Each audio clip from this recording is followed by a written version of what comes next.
नमस्कार, Manoj Tiwari talk show में आपका स्वागत है। आज मेरे साथ इलाहाबाद के बहुत ही चर्चित शख्सियत लल्लन राय जी हैं। लल्लन राय छात्र नेता रहे हैं, पूर्व मंत्री रहे हैं समाजवादी पार्टी सरकार में और आज प्रगतिशील समाजवादी पार्टी के प्रदेश महासचिव हुए हैं।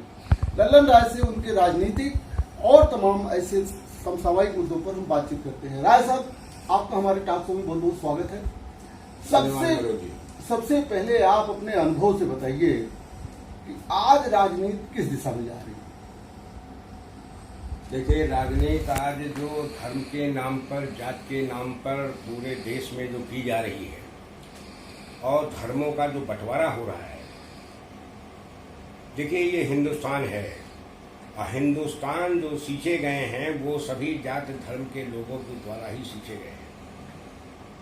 आज़ादी में, भारतवर्ष की आज़ादी में हिंदू, मुसलमान, सिख, ईसाई सभी धर्म, सभी वर्ग के लोगों की हिस्सेदारी रही है और देश के आज़ाद कर रहे हैं अंग्रेजों से। और मैं ये कह रहा हूँ कि आज जिस तरीके से जहर बोया जा रहा है, आज नफरत की आग जो फैलाई जा रही है, धर्म के नाम पर धर्म से लड़ाया जा रहा है, हमको इस वक्त ये सोचने की जरूरत है कि जिस हाल में हमें भारत मिला था अंग्रेजों के बाद, उस समय से आज तक इस देश का कितना हमारे भारतीय शीर्ष नेताओं ने, हमारी सरकार ने, हिंदुस्तान की किसने कैसे देश की प्रगति की है, किस तरीके से आगे बढ़ाया है, किस तरीके से विकास किया है। हमें विकास की तरफ आगे और बढ़ाने की जरूरत है, न कि हमको एक दूसरे में नेताजी नफरत पैदा। मेरा सवाल ये है कि तुष्टीकरण की जो राजनीति हो रही है, ये किसने चालू किया? क्षेत्रीय पार्टियों ने ही तो सबसे पहले जात की राजनीति, धर्म की राजनीति, ये सब चालू की कि कहीं और से हुआ? देखिए, जो पिछड़े अगड़ों की बात ये चली, शुरू में ही अनुसूचित जात के लोगों को आरक्षण, फिर पिछड़े वर्ग की बात चली, मंडल कमीशन आया और बीपी सिंह देश के प्रधानमंत्री रहे और मंडल कमीशन के अंतर्गत पिछड़ों को भी आरक्षण, और आरक्षण पे मोहर पार्लियामेंट से जो लगी तो लगी, उसमें सर्वोच्च न्यायालय का भी उसमें मोहर लगी।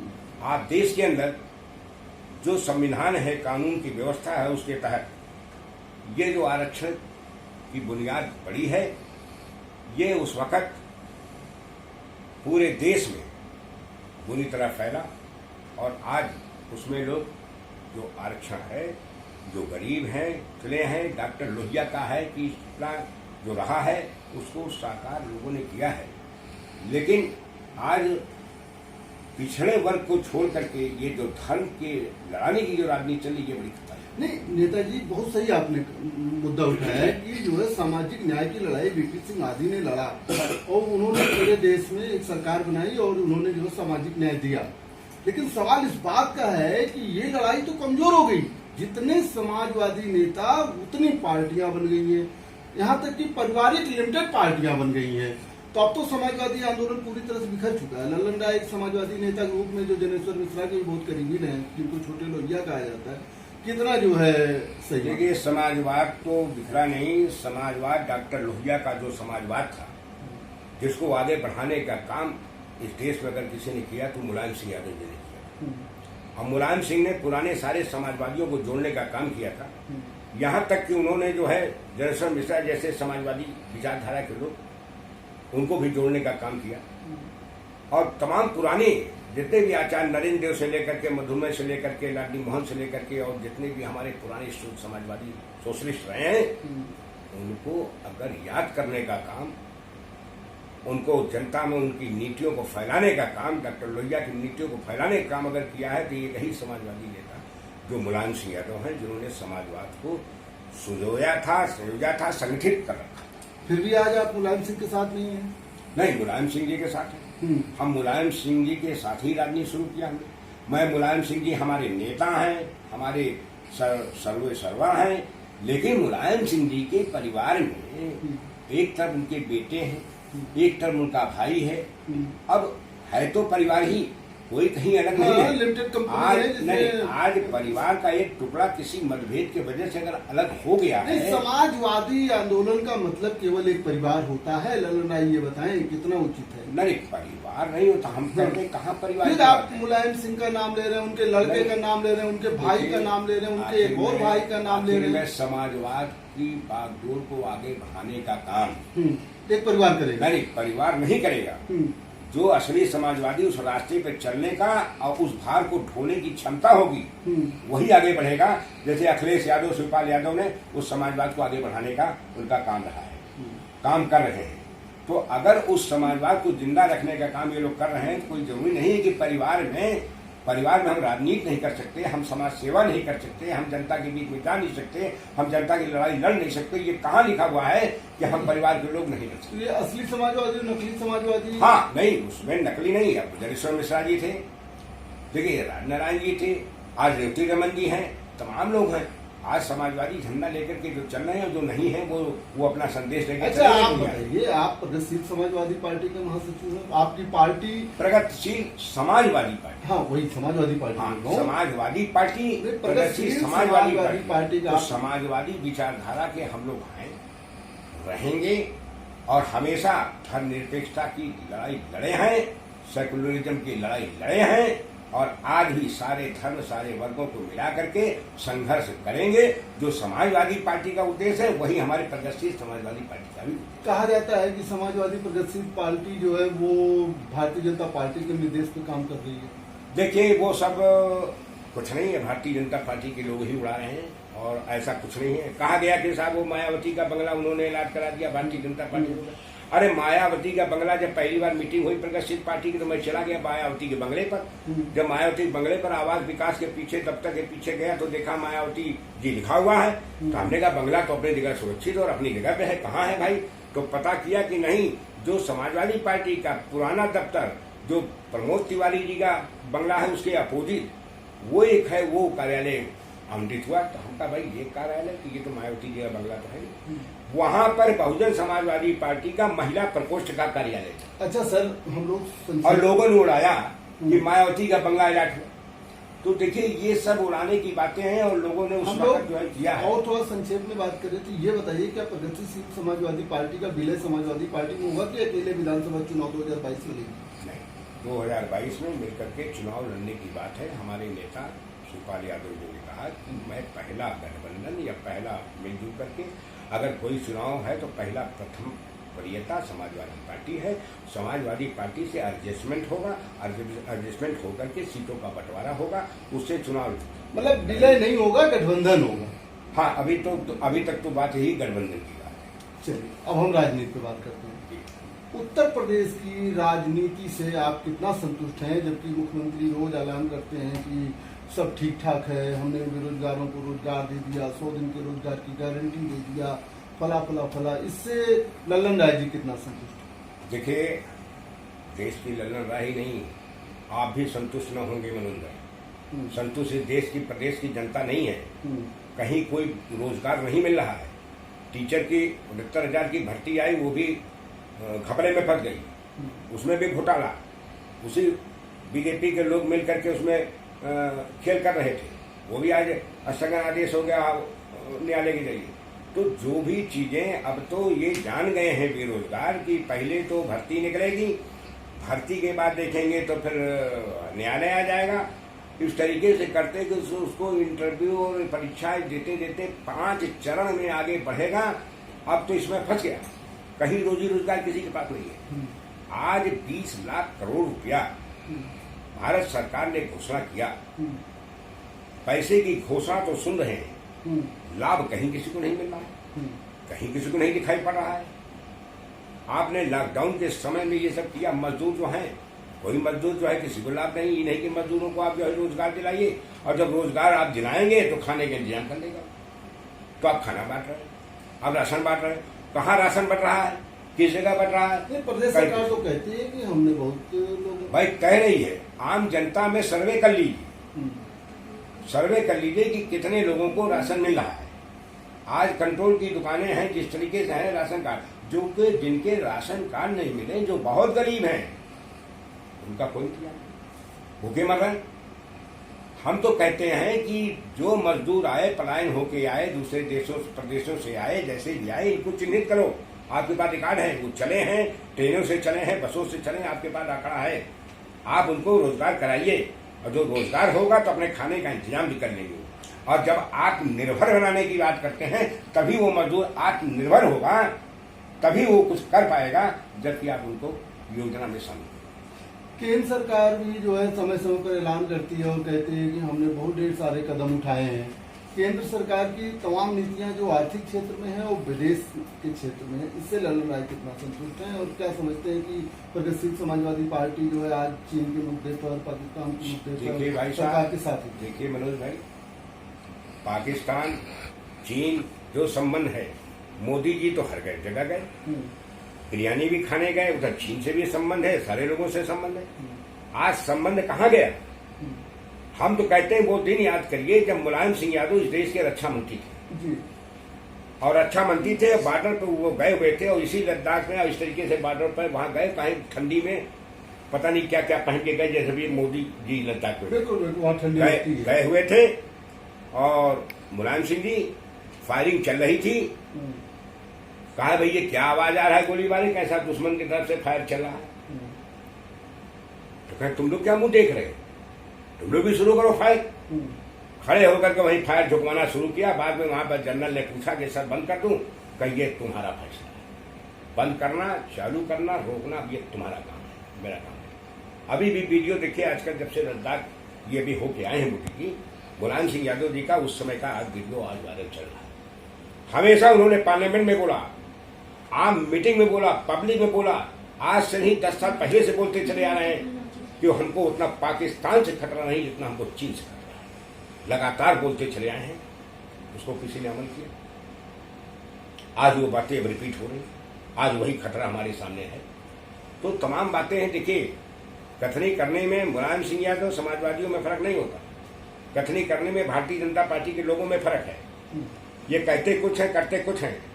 जितना कह रहे हैं कहीं कोई लाभ नहीं दिखाई पड़ रहा है। लॉकडाउन आपने किया, कितनी बड़ी शर्म की बात है कि लॉकडाउन 22 मार्च को आपने एक दिन किया, 8 दिन और बाद ऐलान कर देते कि पूरे भारतवर्ष को लॉकडाउन करूंगा। 1 अप्रैल से आप लोग जो यथा स्थान पर जिसको जाना है चला जाए। आप ट्रेन बढ़ा देते, जहाज बढ़ा देते, बसें बढ़ा देते, आप 10 दिन खोल देते और उस 10 दिन में सब अपने गंतव्य स्थान पर मजदूर और जो भी मीडियम क्लास के लोग हैं सब में पहुंच जाते।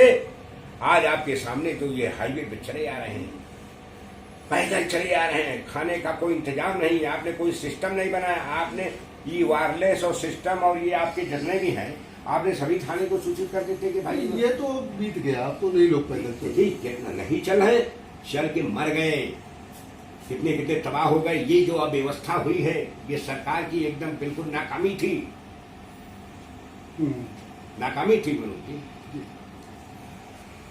वक्त एक छोटे से ब्रेक कर ललन राय जी से बातचीत होती है।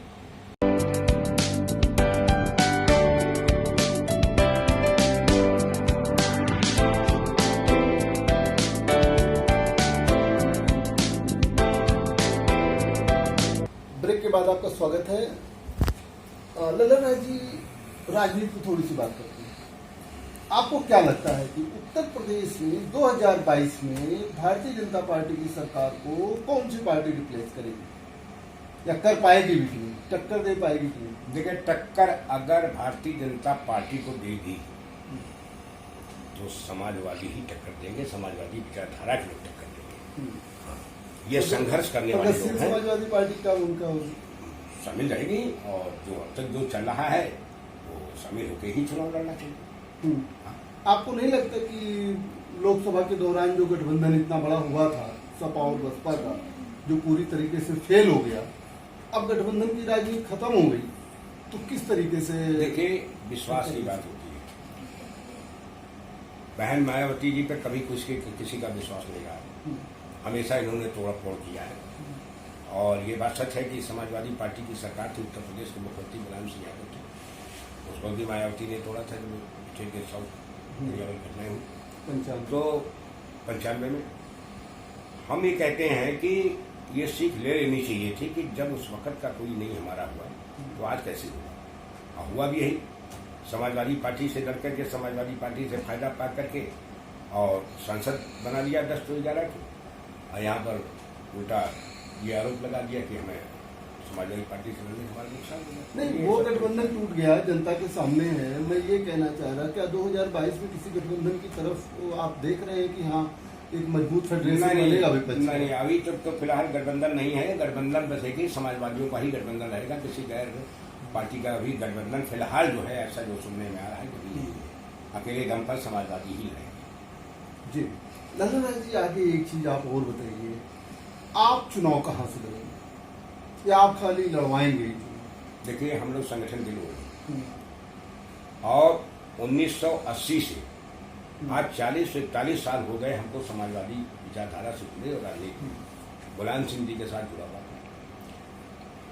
और संगठन में हम कम से कम उत्तर प्रदेश के कुछ नहीं तो 30-32 जिलों के हम प्रभारी रह चुके हैं संगठन की जानकारी। बहुत से लोग संगठन के लोग चुनाव लड़ते भी हैं और लड़ाते भी हैं, तो जैसा हाईकमान फैसला करे उस तरीके से चुनाव लड़ने की बात है। हमारी पृष्ठभूमि है, हमने बनारस से चुनाव लड़ा था। नहीं, उत्तरी से शहर उत्तरी से पिछली बार आपको एक बार टिकट मिल गया, फिर आपका टिकट कट के संदीप जी को मिल गया, फिर कांग्रेस से समझौता हो गया और वो नहीं, संदीप जी को क्या मिल गया? ऐसा है कि जो मुलायम सिंह जी और मैं ये जानना चाह रहा हूं, मुलायम सिंह जी सुपाल जी की जो सूची बनी थी उसमें जरूर मेरा नाम था, लेकिन मैं एप्लीकेंट नहीं था चुनाव लड़ने। एक फॉर्म भरा जाता है, मैं अपने अप्लाई नहीं किया, बिना अप्लाई किए मेरा नाम आ गया। अब संदीप वगैरह ये लोग अप्लाई, मेरा यही कहने मतलब है, क्या शहर उत्तरी से 2022 में चुनाव लड़ने की लल्लन राय जी की कोई योजना है?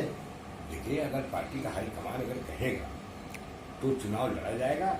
पिछली बार भी घोषणा हुई थी, लेकिन चूंकि हम लोग मजबूर थे, हम तो दिल्ली में बेटे को लेकर एडमिट कराए थे। अगर चुनाव की बात होती तब तक कांग्रेस का समझौता हो गया और कांग्रेस के कोटे चला गया। तो ऐसा नहीं है, चुनाव तो सर, लड़ाई है, आप जो हाईकमान जहाँ है आदेश करे। आप दर्जा प्राप्त मंत्री भी रहे हैं, मंत्री रहते हुए आपने जो है समाज के लिए कौन से ऐसे कार्य किए हैं जो जानने योग्य हो? देखिए, मैंने जो भी हो, चाहे बेसिक शिक्षा में मैं एडवाइजर रहा हूँ, चाहे मैं कृषि अनुसंधान परिषद का मैं चेयरमैन रहा हूँ।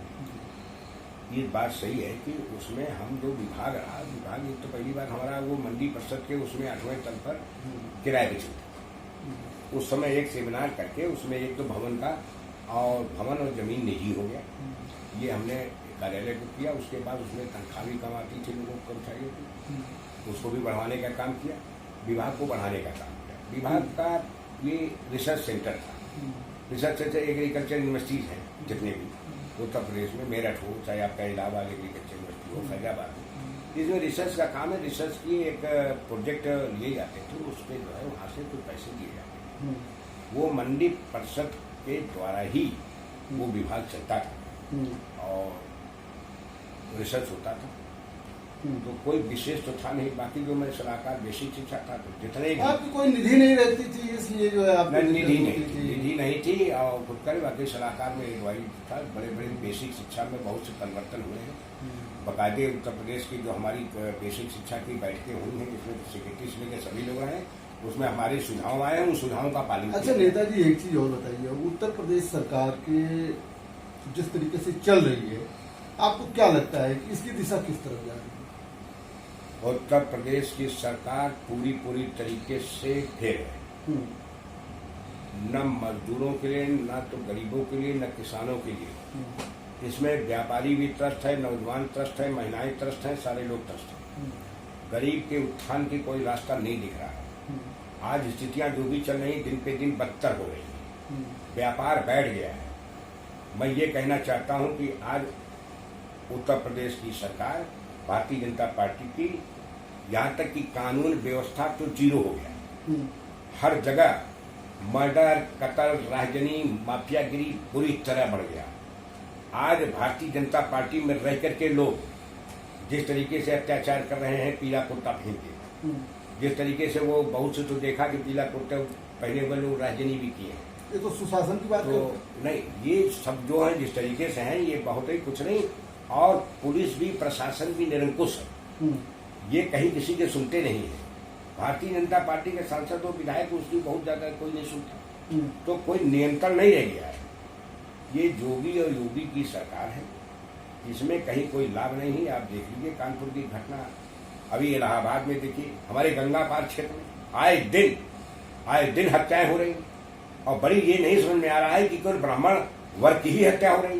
ये कौन सी साजिश है, क्या हो रहा है, किस तरह से हो रहा है? न लूट हो रही है, न कोई घर में लूटा जा रहा है, लेकिन 4 हत्याएं हो गई। तो ये अजीब बात है। पुलिस जो है, आज भले ही पुलिस है उनसे जो काम लेने का तरीका है वो ठीक है। आज जिस तरीके से अखिलेश यादव ने अपनी समाजवादी पार्टी की सरकार में कहा एक जीप रहती थी एक थाने में, 4 गाड़ियां एक थाने में है, संसाधन की पूरी व्यवस्था है, 100 डायल की व्यवस्था है, लेकिन जिस तरीके से दौड़ना चाहिए और एक्टिव होना चाहिए पुलिस को, वो नहीं रहे। केवल थाने में बैठ करके FIR भी अगर लिखा जाएगा तो बिना पैसे के FIR नहीं लिखा जाता है। गरीब त्रस्त है, परेशान है। अच्छा नेताजी, एक चीज और बताइए, आप लगता है कभी समाजवादी पार्टी में है, कभी प्रगतिशील समाजवादी पार्टी में है, आप ये बताइए कि क्या वजह रही कि 2017 का चुनाव इतना काम करने के बावजूद आपकी पार्टी नहीं जीत पाई? देखिए, पार्टी नहीं जीत पाई समाजवादी, विकास तो किनारे हो गया और वो चला धर्म की राजनीति। हिंदुत्व का जिस तरीके से मुसलमानों को देश में गाली दे करके और पाकिस्तान के खिलाफ बोल करके, मुसलमानों के खिलाफ बोल करके जो हिंदू मुसलमान को जो पोलराइजेशन की राजनीति किया है, उससे जो है हिंदुत्व की बात करते हुए, देश को तोड़ने वाली बात करते हुए ये भले ही सत्ता में आते हैं, लेकिन अब सारे लोग, हर वर्ग के लोग समझ गए हैं कि इनको केन प्रकार इनको सत्ता में आना किसी तरीके से। आज ये कानपुर है, अभी कानपुर में अगर ये जिसने हत्या किया विकास दुबे, आज कोई मुस्लिम के हाथ से फायर हो जाता तो चल जाता तो आतंकवादी मारा। ये हमेशा भारतीय जनता पार्टी के लोग केवल हिंदू मुसलमान करते रहते हैं और वोट का पोलराइजेशन करते हैं। तो क्या समझते हैं आप कि अब आगे नहीं होगा ये करेंगे? ये अपनी बात से नहीं, तो ये समाजवादी लोग ये करेंगे नहीं। हाँ, उसका पर्दाफाश हम लोग कर रहे हैं। हम लोग कह रहे हैं कि ये इस चक्कर में न पड़ो, अपना रोजगार देखो, आप तबाह हो गए इसको देखो, आप अपनी नौकरी मिली इसको देखो। इस सरकार ने आपको क्या दिया? महंगाई के अलावा और क्या दिया? कुछ नहीं दिया। आपको सुरक्षा तो दी नहीं कायदे से कि आप सुरक्षित रहो, तो कुछ दिया नहीं। ये हिंदू मुसलमान से नहीं चलेगा। देश की आजादी में सभी का हिस्सेदारी रही है, योगदान रहा है, देश के विकास में आगे बढ़ो, सब लोग मिलते। चलिए नेताजी, अंतिम सवाल हमारा, एक प्रदेश स्तर के आप नेता हैं, नामी गिरामी, आप प्रदेश की जनता को क्या संदेश देना चाहेंगे? मैं प्रदेश की जनता से अपील करना चाहता हूँ कि धर्म जात को छोड़िए। हमारा भारतवर्ष हिंदुस्तान है, ये गुलदस्ता है जिसमें सभी प्रकार के फूल हैं। इन सब चीज़ों से कुछ होता नहीं। देश हमारा तबाह हो रहा है, विकास हमारा पीछे जा रहा है। हमको विकास की तरफ आगे बढ़ना है, हमारी बेरोजगारी दूर हो इसके लिए आगे बढ़ना है, आपस में भाईचारा बना रहे इसके लिए आगे बढ़ना है, किसान खुश रहे, छात्र नौजवान खुश रहे, महिलाएं खुश रहें, व्यापारी खुश रहें। हमको उस दिशा की तरफ हमें आगे बढ़ना चाहिए, जिसके लिए हमें वह भारत का सपना देखना चाहिए। ऐसे दल को आप चुनो जो सबको ले के चले साथ में। यही आप सबसे प्रदेशवासियों से। राय साहब, आप हमारे टॉक में भाग लिए, इसलिए आपको धन्यवाद। नमस्कार मनोज जी, बहुत बहुत धन्यवाद। अभी जैसा कि देखा आपने, हमारे साथ पूर्व मंत्री लल्लन राय जी थे, जो समाजवादी नेता हैं। लल्लन राय जी का कहना था कि भारतीय जनता पार्टी की प्रदेश में सरकार पूरी तरीके से बेनकाब है और ये ध्रुवीकरण की राजनीति करके सत्ता पा लेते हैं। इनके कथनी करने में बहुत ढेर सारे अंतर हैं, ये कभी भी अपने कार्यों को पूरा नहीं कर पाते हैं। लल्लन राय जी ने उत्तर प्रदेश की कानून व्यवस्था पर हमला करते हुए कहा कि आए दिन लोगों की हत्याएं हो रही हैं और पुलिस के संरक्षण में गुंडे जो है वो निरंकुश हो चुके हैं।